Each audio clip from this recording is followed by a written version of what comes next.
serbisyong totoo ang unang hirit. Ang saya-saya sa unang hirit. Unang hirit. Sa di pa rin humuhukang tensyong pampolitika sa mga bansang Libya at Syria, maraming overseas Filipino workers pa rin ang naiipit sa gulo. Kaya naman puspusan ang ginagawang aksyon ng Department of Foreign Affairs o DFA para masiguro ang kaligtasan ng mga kababayan natin sa mga naturang bansa. Nakalatang na rin daw ang plano kaugnay sa pagdikas sa mga Pinoy, lalo na sa bansang Libya. Pero apila ng grupong migrante, hindi rin matino ang evacuation plan ng pamahalaan.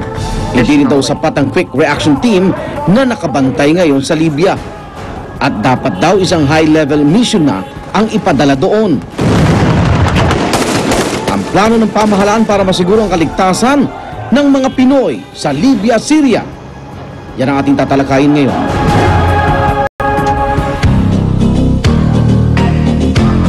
Para po sa ating talakay, makasama natin live sa studio si Susan Ople, ang presidente po ng Blas Ople Center. Ayan, kumakalinga sa mga overseas Filipino workers.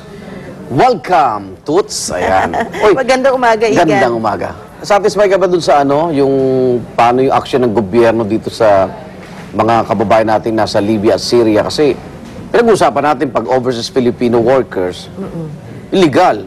Paano yung mga undocumented na nandun din, di ba? So, anong tulong sa tingin ba kumpleto yung aksyon? Unahin ko muna yung sa Libya. Libya tayo, Oo. okay. Sa Libya, saludo ako kay Ambassador Vicente, kay Undersecretary Segis, kay Labor Attaché Mustafa. Kasi mula nung nag-umpisa hanggang ngayon, hindi sila umuwi. And si Yusek Segis mismo, batay na rin sa reports na nakukuha namin, talagang umiikot sa mga hinahanap yung mga Pilipino niya. Oh. And may report pa nga sa amin na siya mismo naipit sa kaguluhan at ninervyos din yung DFA, no? Kasi hindi makontak. So, para sa akin, let's give credit where credit is due. Hindi nila iniiwan yung mga Pilipino na nandun. Yung sa Syria, eto kasi... Naku, sarap ng buhay sa Damascus nung ambassador doon. Yung Syria, kailangan maintindihan natin. Igan, iba ang profile ng mga manggagawa sa Syria. Malayong-malayo sa mga nasa Libya. Anong profile? Ang profile nila, batay na rin sa pagkausap ko sa mga magulang nila, yung mga kapatid nila dito. Ito talaga yung mga mahihirap na Pilipino na pumatol sa illegal recruiters. At saka sa illegal yung nasa Syria? Oo, at saka sa mga human trafficking syndicates. Kasi tatanungin ko sila, paano nakarating doon sa Syria? Sabi, umikot ibang bansa yun, di ba? Yung iba ay galing Dubai, yung iba ay galing Oman, yung iba naman ay talagang galing sa Pilipinas. Kaso lang ng truck at bus. Kaya yung profile nila, malalaman ko na lang, nasan po kayo? Ako po yung nanay, andito po ako sa Pangasinan. Ilan yung nasa Syria ganyan na... Tingin ko marami. 17, ang stock estimate ng DFA, 17,000. Stock, ibig sabihin, hula, hindi, hindi batay sa talagang datos. Estimate nila. Educated guess. Yung 95% niyan kababaihan, and siguro mga 90% niyan talagang nandun as tourist workers. Kung undocumented, paano mahahanap ng mga taga-embassy natin dun yun? Yun ang paghamon sa kanila. Diba? And kaya importante, Igan, na paulit-ulit ko sinasabi, yung panawagan dapat sa mga pamilya rin na nandito. Kasi kayo ang kinokontak ng mga mahal sa buhay. Kasi pag legal, ayan, detalyado, sino employer, sino yung agency dito. Yung agad na makikipag-usap sa employer. Alam nyo naman, kailangan may permiso silang umalis kung gusto nila umalis, di ba? Pag undocumented, wala. Nasan yun? Sabi-sabi, uy, nandito si ganyan, nandun si And yung recruiter nila, hindi lalantad yan. Kasi kumita na sila diba? Tapos sindikato rin, yung iba. Okay. So, wala tayong nakikitang pag-asa dito sa Syria? Hindi. Ang nakikita ko dito sa Syria, slow burn ito, Igan. Yung Libya, pag ganyan na Pero yung Libya, nasa delicate, medyo nasa very risky, critical phase tayo. Yung Tripoli. Kasi nasa limbo papasok pa lang yung isa, hindi mo alam kung ano yung pag-iisip din ng bagong uupo. Dito sa Syria, slow burn kasi matatag pa rin yung presidente, si Al-Assad. Pero kumukulo na yung sa mga rebelde.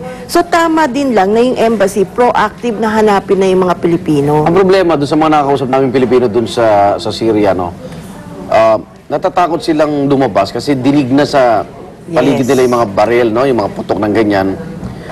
Kaya nga tanong kay Ambassador Cuyugan, kung yung mga kababayan natin takot lumabas, paano yung staff ng embassy, yung quick response nila, papasok doon sa magulong lugar na yun?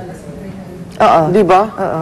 So, hindi rin nila talaga mahanap yung mga kababayan natin. Ito na lang, O kaya yung employer, paano makakausap? Ito yung challenge dyan, 17,000, puro undocumented. Ngayon, sabihin mo ng 5,000. 5,000 sabihin, gumugulo na. Oo. Sabihin, Ambassador, pauwiin nyo na ako. 5,000 individual negotiations yan sa employers. Kaya, hahanapin mo isa-isa isa-isa yan. yun. Kaya nga, ang palagay ko lang, kung may suggestion man kami sa Ople Center, tingnan na kung pwedeng dagdagan yung bilang ng tao na tumutulong sa embassy. And ang ipadala natin, yung mga veteranong nakikipag-usap talaga sa negosyo, sa employers. Yung sanay. Okay, di ba nagkaroon kayong dialogue, Ngayong DFA, umaga yan. pati dun sa mga magulang, no? Saan ba gagawin niya? Baka yung mga nanonood, open ba sa kanila yan? Open, and ito Saan lang gagawin? naman yung una eh. Oo. Magkikita-kita kami sa Ople Center ng alas 9. Okay. And then alas 10 kami Saan ang Ople Center? sa likod ng DFA, Okay. sa 2295 Robert Street, Pasay City. Pagkatapos na sabay-sabay kami pupunta sa Kung magkakatabi, Ople Center, OWA rito, tatawid Nilalakad ka lang. lang namin. Saan kayo magmi-meet? doon sa third floor sa DFA. Sa office ni Undersecretary Conejos. Ayun. Okay, doon sa mga nanonood na may kamag-anak sa Syria, lalo na mga illegal, mga undocumented, 17,000 pala kayo dyan. At yung nangangamba pa rin sa Libya, punta kayo ngayon sa third floor ng DFA. Wag dala kayong ID kahit pa paano maigpit naman sa ano, no? O makipag-tawagan muna kami. Anong number? Ang hotline namin, 833-5337. Ng Ople Center? Yes. Okay. Toots, maraming salamat. Maraming salamat. Good luck sa ating lahat dyan. Ako, dasal lang ang pwede kong ibigay dyan na sana... Ay, malaking tulong na yun, Igan. Maging mapayapa na doon sa Syria at Libya. At yung iba pang medyo pakulo-kulo pa lang sa paligid, ha? Meron na palang mga iba na rin na packet ng mga lugar, ano? Okay, yan po ating talakaya, mga Igan. Ingat po at magbabalik ang unang hirit.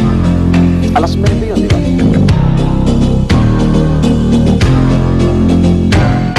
Sa unang hirit, ang saya-saya.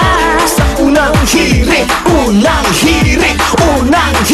magugulat ka. Ngayong gabi na magaganap ang pagtatapos ng temptasyong yumanig sa ating buhay.